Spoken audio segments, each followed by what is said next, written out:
This story is titled, My Wife Was Shocked When I Invited Her Lover's Wife to a Backyard Party. My revenge was brutal. Everyone was shocked. Hi everyone. Before we dive in, a quick favor.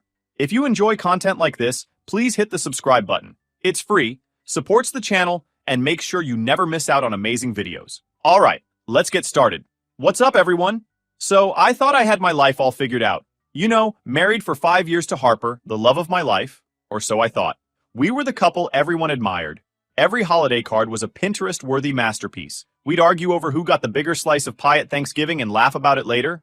Pretty normal stuff, but apparently I missed the memo about how happily ever after isn't in the cards when your wife is sneaking around with some dude named Travis. Let me paint the picture. It's a Saturday morning, a perfect fall day, the kind where the leaves crunch just right under your boots, and the air smells like fresh-cut grass. I'd just finished mowing the lawn and came inside, feeling accomplished. Harper's on the couch, laughing at her phone like she just found the funniest meme ever. At first, I didn't think much of it. Harper's always been chatty and glued to her phone, but then I noticed something different. She's not sharing the meme with me. Normally, she'd shove the phone in my face like, "Babe, you gotta see this." Not this time. Instead, I get the silent treatment while she's giggling like a teenager. Whatever, I brush it off. Relationships are all about trust, right? But then, little things start adding up. Like how her phone is suddenly glued to her side. She's taking it to the bathroom like it's a lifeline. Then there are these mysterious late nights at work. Lots of them. I didn't even question it at first because, hey, Harper's in marketing, and sometimes campaigns need extra hours. But now I'm wondering, were those big projects actually PowerPoint presentations, or were they just code for that dude? Sure, here's the longer version. And it wasn't just the phone. There was this shift in Harper. At first it was subtle, almost like the kind of change you wouldn't notice unless you were paying close attention. But I was paying attention. She'd laugh at my jokes, but it felt hollow, like she was going through the motions. You know when someone smiles, but it doesn't quite reach their eyes? That was her. The warmth, the spark. It was fading. I chalked it up to stress or work or anything but what it really was. Like an idiot, I told myself I was overthinking it. Maybe she was just tired. Maybe I was imagining things. But those little changes started adding up.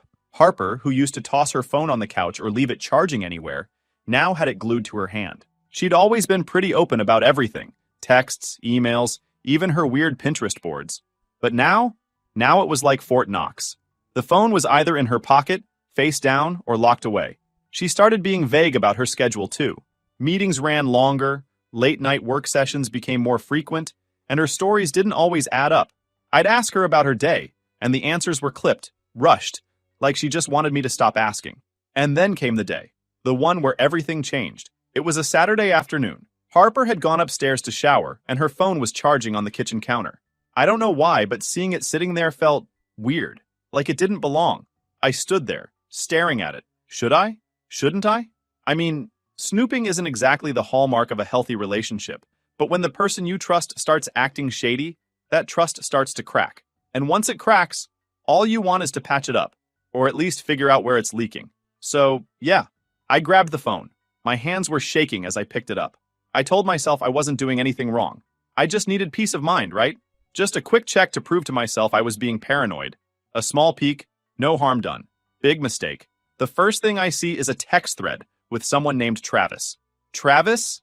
I didn't know a Travis. I clicked on it, and there they were. Messages I never should have seen. They weren't just casual.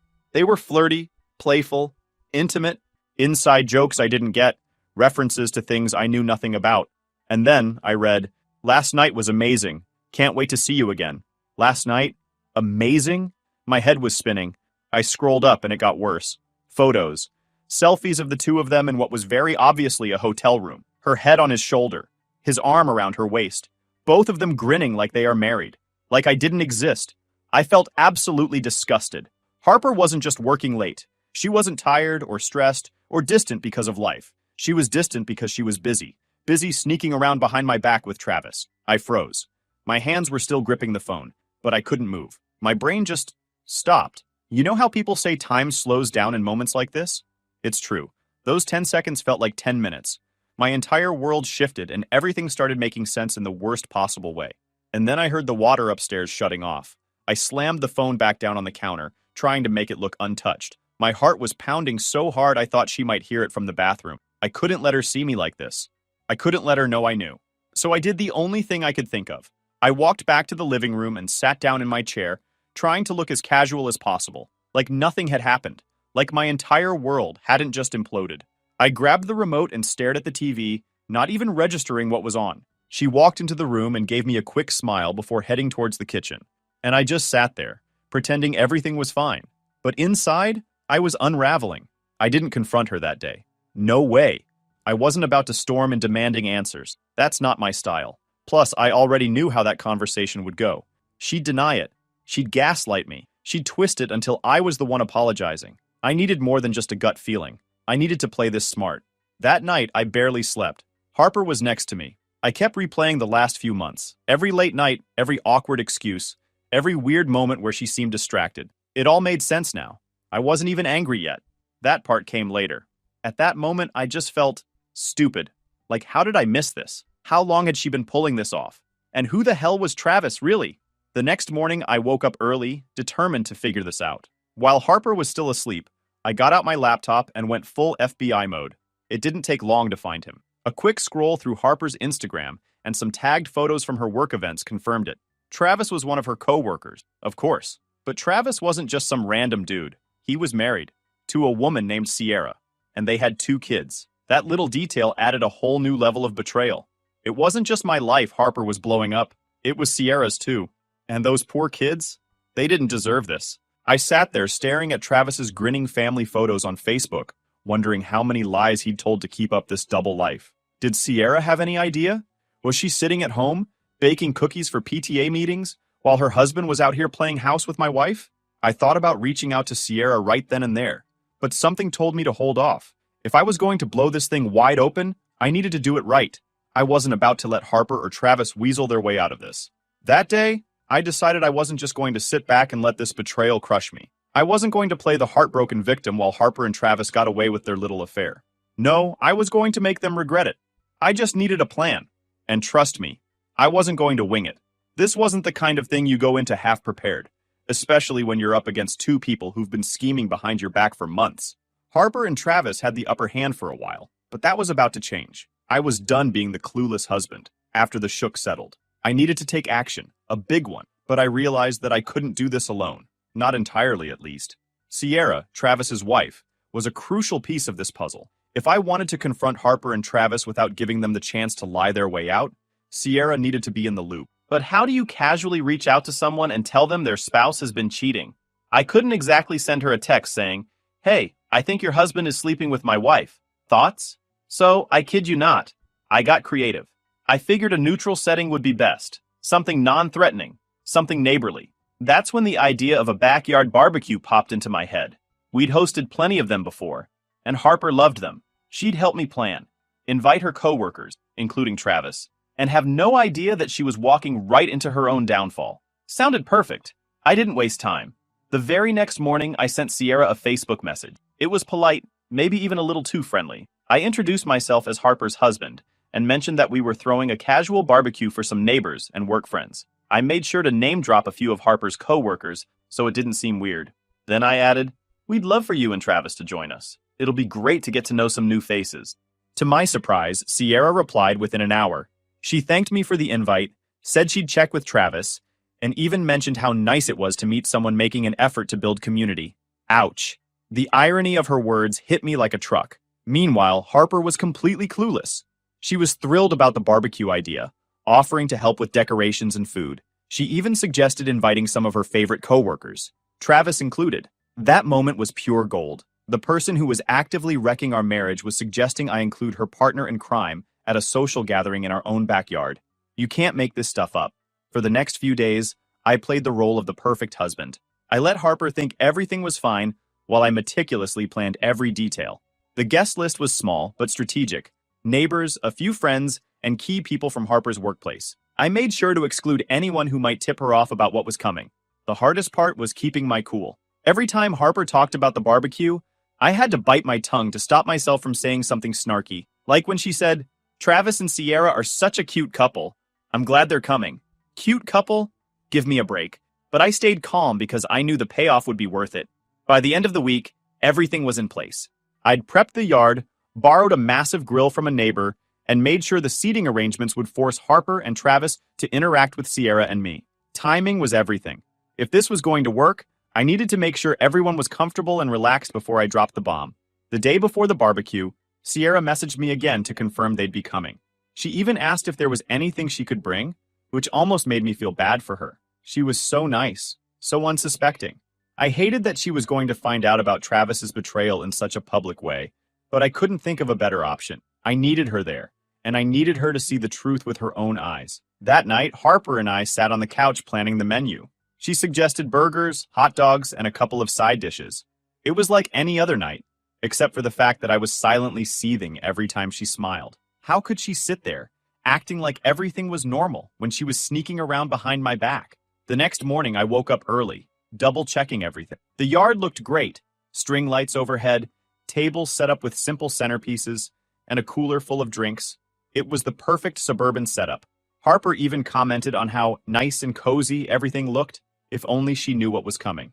As the guests started arriving, I shifted into host mode. I greeted everyone with a smile and made small talk about the weather and football. Harper floated around the yard, laughing and chatting like the life of the party, but I could see the cracks. Every time I mentioned Travis's name, her smile faltered just a little, and then they showed up. Sierra and Travis walked in together, holding hands and looking every bit the happy couple. I caught Harper stealing a glance at Travis as he walked in from across the yard. Her eyes lingered just a moment too long before darting away. I swear she looked like she was trying to telepathically send him a message. Stay cool. Stay cool, my ass. Sierra was warm and friendly, immediately complimenting the setup and mingling with the neighbors. Travis, on the other hand, looked like he'd rather be anywhere else. His eyes darted around nervously, intentionally avoiding Harper altogether. I welcomed them both with a grin, shaking Travis's hand firmly and giving Sierra a warm nod. Harper was mid-conversation with one of our neighbors when she spotted them. Her face froze for the briefest moment before she plastered on her best fake smile and waved. Travis! Sierra! So glad you could make it, she said, her voice just a little too high-pitched. Watching her squirm was almost satisfying. As the afternoon wore on, I made sure to steer conversations in a way that would put Harper and Travis on edge. I chatted with Sierra, asking her about her kids and how she and Travis managed to balance work and family life. She seemed genuinely happy to talk, completely unaware of the storm brewing around her. Meanwhile, Harper kept glancing at me, probably wondering what I was up to. I could tell she wanted to pull me aside and ask why I'd invited Travis and Sierra, but she didn't dare make a scene. Until now, everything was falling into place. The stage was set. The only thing left was to deliver the final blow. But timing was everything. I wasn't about to rush it and miss the perfect moment. This wasn't just about exposing the affair. It was about making them feel the weight of their betrayal in front of the very people who thought they were the epitome of decent, trustworthy individuals. At one point, Harper cornered me near the grill. Everything okay? She asked, her tone overly casual. Why wouldn't it be? I replied with a shrug, flipping a burger. I don't know, she said, her smile forced. You just seem different. I looked at her, letting the silence hang for a beat too long. Just focused on making this barbecue perfect, I said with a smirk. Her eyes narrowed slightly, but she didn't push it. Good. Let her stew. Dinner was served, and I strategically placed Sierra and Travis at a table near the center of the yard. Harper ended up at the same table naturally, which meant I got to watch the three of them navigate one of the most awkward dinners of their lives. Sierra, ever the optimist, tried to keep the conversation light, asking Harper about work. Oh, it's been so busy lately, Harper said, her voice strained. Big projects, you know how it is. I nearly choked on my burger. Big projects? That's what she was calling it? I kept my expression neutral, though. No need to give myself away just yet. Travis barely said a word, and every time Sierra tried to pull him into the conversation, he muttered something vague and took another bite of food. Harper looked like she was clinging to the edge of a cliff, smiling and nodding like her life depended on it. The neighbors, oblivious to the brewing storm, chatted happily about weekend plans and the latest neighborhood gossip. It was almost surreal, sitting there, knowing what I knew, while everyone else carried on like nothing was wrong. After dinner, I decided it was time to start planting seeds. I walked over to the dessert table, where Sierra was helping herself to a slice of pie. So, Sierra, I said, keeping my tone friendly, Travis must be busy at work, huh? Harper's always mentioning how late he's been staying to finish those projects. Sierra looked up, her smile faltering slightly. Yeah, he's been working a lot, she said, glancing over at Travis. Sometimes I barely see him during the week. Must be tough, I said, nodding sympathetically. Harper's been putting in a lot of late nights too. They make quite the team, don't they? She smiled politely, but I could see the faintest flicker of doubt in her eyes. Across the yard, Harper was watching us. Her body was stiff, her hand gripping her drink like it was the only thing keeping her upright. I gave her a small wave, and she quickly looked away. As the evening wore on, the tension became almost unbearable. Harper and Travis were clearly on edge, and even Sierra seemed to pick up on something being off. She kept glancing at Travis, her brows furrowing slightly, like she was piecing together a puzzle that didn't quite make sense yet. Finally, as the sun dipped below the horizon and the string lights began to twinkle, I decided it was time. I stood up, clinking my glass to get everyone's attention. The chatter died down as the guests turned to look at me. "Hey everyone," I began, my voice calm and steady. "I just wanted to take a moment to thank you all for coming tonight. It's not often we get to bring everyone together like this, and I think it's important to celebrate community and friendship." I paused, letting my gaze sweep over the crowd before landing on Harper. And of course, a big thank you to Harper for helping me put this together. She's been working so hard lately, both at home and at work. It's really inspiring. Harper's face turned a shade paler, and her smile wavered. "And speaking of work," I continued, turning to Travis and Sierra, "it's been great getting to know more of Harper's coworkers. Travis, I've heard so much about you. Harper's always talking about how dedicated and hardworking you are." Travis shifted uncomfortably in his seat, his eyes darting to Harper, then back to me. "But you know," I said, my tone sharpening slightly, "it's not just about work, it's about trust." I stressed on the word trust and continued, "About being honest with the people who matter most." The silence was deafening. I locked eyes with Harper, my voice cutting through the chatter like a blade. "Harper," I said, slow and deliberate, "would you like to go ahead and tell everyone here about your secret late-night meetings with Travis? Or should I lay it all out for you?" The gasps from the crowd were almost satisfying. Harper's chair scraped against the concrete as she stood up, her face flushed with panic. "What are you talking about?" she stammered. "This isn't the time or place for whatever this is." Sierra turned to Travis, her confusion morphing into alarm. "Travis, what's he talking about?" Travis opened his mouth, but no words came out. He looked like he wanted to vanish into thin air. I smiled, the calmest I'd felt in weeks. "I'm talking about the affair, the texts, the hotel meetups, everything."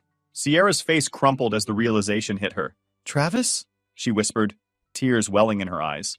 The yard erupted into murmurs and gasps.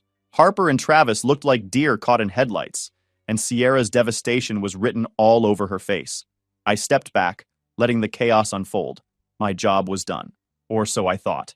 But as the yard descended into chaos, it became clear that the fallout was far from over. Harper stood frozen, her mouth opening and closing like a fish gasping for air. Travis looked like someone had just told him his car was on fire, and Sierra, poor Sierra, was staring at her husband with a mix of heartbreak and fury that could melt steel. The murmurs among the guests grew louder. Neighbors exchanged wide-eyed glances, some whispering, others openly gawking. Nobody was leaving, though. Oh no, they weren't going to miss the live drama. Harper finally found her voice. "James, can we please talk about this privately?" she begged, her tone wavering between desperation and anger. "This isn't the right place." I let out a bitter laugh. "Not the right place? That's rich coming from you. Was the hotel room the right place, Harper? Or was that just convenient?" More gasps from the crowd. One of the neighbors muttered, "Oh, damn," under his breath. Harper's face turned red, either from embarrassment or fury. I couldn't tell, and honestly, I didn't care. Sierra, meanwhile, rounded on Travis. "Is it true?" she demanded. "You're sleeping with her? After everything? After all we've been through?" Travis looked like he wanted the ground to swallow him whole. "Sierra, It's not what you think," he stammered, his hands raised defensively. "Oh, don't you dare!" Sierra yelled, cutting him off. "Don't you dare try to gaslight me right now. I'm not stupid, Travis. He has proof. Do you hear me?" "Proof?" I nodded, pulling my phone from my pocket. "Would anyone like to see the texts? Or the pictures?" I offered, holding it up. "Because trust me, I've got plenty." That shut everyone up. Harper's eyes darted to my phone, then to the crowd. "James, please," she said, her voice trembling. "Don't do this. We can fix this. I can fix this." I scoffed, my voice cold and sharp. "You didn't just break our marriage. You destroyed it. You crossed every line and left nothing behind to salvage." The crowd's attention shifted back to Sierra and Travis as Sierra's anger boiled over. "You're disgusting," she spat at him, her voice shaking. "I trusted you. I built a life with you. You have kids? And this is what you do? And with whom? With her." She gestured toward Harper disgustingly like she's a piece of trash, who flinched like she'd been slapped. Travis reached for Sierra's arm, but she yanked it away. Don't touch me, she hissed. Don't you dare touch me! Harper, desperate to shift the blame, turned to me. James, you don't understand, she said, tears streaming down her face. I was lonely. You've been so distant lately. I made a mistake, okay? A horrible mistake. But you have to take some responsibility for this. Responsibility? I shot back, incredulous. You think this is my fault? That's a hell of a stretch, Harper, even for you. You stopped caring, she continued, her voice rising. You barely looked at me anymore. What was I supposed to do? Not cheat, for starters, I snapped. That would have been nice. The neighbors, who had been murmuring quietly, now seemed to divide into two camps. Those who were horrified by the spectacle and those who were clearly loving every second of it. One woman whispered something to her husband, who nodded grimly. Another couple exchanged awkward glances before quietly slipping out the gate. But most of them stayed, too curious or too entertained, to leave. Sierra turned her attention back to me, shaking. How long? She asked. How long has this been going on? About 6 months, I said flatly, holding her gaze. Maybe longer. I found the texts a few weeks ago. Dates, times. They match up with all those late nights Harper's been working. Sierra's face crumpled, and for a moment, I thought she might collapse. 6 months, she whispered, as if saying it out loud made it more real. Then her expression hardened. She turned to Travis and said, We're done. Do you hear me? Done. Travis didn't even try to argue. He just stood there, his shoulders slumped in defeat as Sierra stormed toward the gate. Wait! Harper called after her. But Sierra didn't even turn around. She pushed the gate open, slamming it shut behind her with a force that made everyone wince. The sound echoed through the yard like a gunshot. Travis hesitated, looking from Harper to the gate. I should go after her, he mumbled. But he didn't move. Yeah, you should, I said, laughing. But don't expect her to take you back. If she's smart, she won't. Travis glared at me for a moment before turning and walking out of the yard. The silence that followed was deafening. All eyes were on Harper now, who looked small and defeated, standing alone in the middle of the chaos she'd created. The neighbors began to disperse, one by one. A few offered me awkward pats on the back or mumbled words of sympathy as they left. No one said a word to Harper. By the time the yard was empty, it was just the two of us. Harper stood by the table, her arms wrapped around herself. James, she whispered, please, I didn't mean for any of this to happen. But it did, I said, my tone flat. And now you have to live with it. She stepped closer, tears streaming down her face.